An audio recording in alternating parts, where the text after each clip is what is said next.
Thank you, Speaker. I know the people in my electorate of Ryan are very concerned about integrity in politics and government. During my election campaign, time and again, the people of Ryan raised integrity as a primary concern, and it wasn't hard to see why.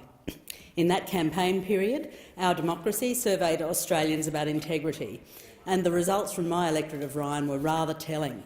98% supported a federal anti-corruption body, 97% supported caps on political donations, 100% supported disclosure of who makes political donations, 93% believe large political donations undermine our democracy, and 93% supported limits on election campaign spending, 98% supported disclosure of professional lobbying of politicians, and 100% supported truth in political advertising laws. Pretty convincing, Ryan. So I ran a forum about integrity. It was extremely well attended, and it was abundantly clear from the nature of the questions and the robust discussions what was of most concern to people. They said that a lot of Australian voters had disengaged from politics and suggested that may have even been an intended side effect of the bad behaviour of MPs. There was curiosity about how integrity commissions had been operating in Australian states and questions about why it has taken so long for a federal body to be established. So many will be very, very happy that this process has commenced. Questions and concerns were raised about the relationship between our corporatised and monopolised media and a lessening of integrity in our politics. There was debate about the extent of powers for an integrity commission and robust discussions about what people felt they should be and why. And this last point was the most voiced concern. People felt very strongly that reform of political donation laws and cash for access issues were critical to restoring integrity in politics. They said that people had switched off because they were not being listened to. The abiding sentiment was expressed like this: elected officials are meant to represent us, but too often they seem to represent major corporations, and some of those corporations are outright harmful, with deep pockets like fossil fuel companies, banks, large developers, etc., who are setting the policy agenda in Australia. Their profit motives gazump our well-being, they said, and they exercise undue control over our government.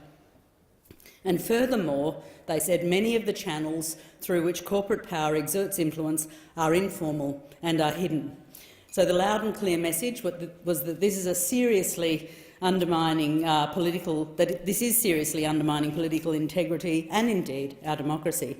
People desperately wanted integrity legislation, and they wanted it to address this fundamental issue, or they believed it would not do the job of cleaning up politics. So now, here we are with a new government and a parliament of quite a different complexion, because many wanted that change.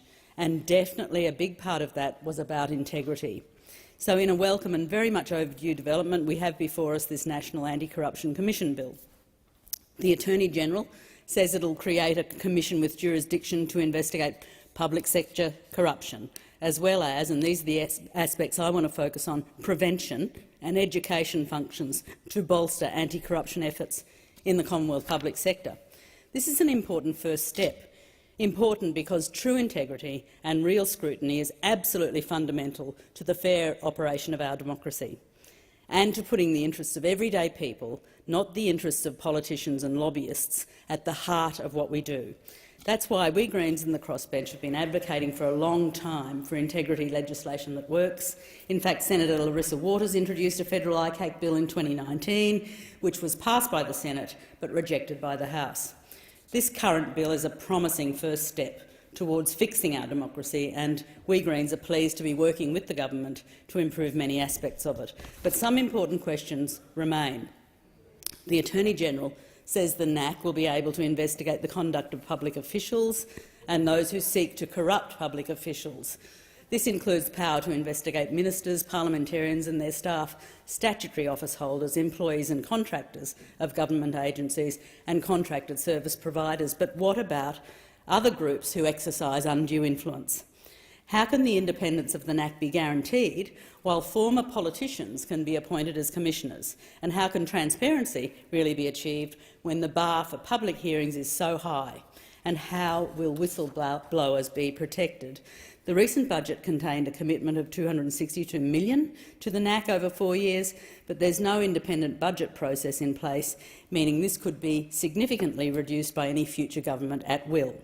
How can we guarantee this body isn't intentionally hobbled by future governments?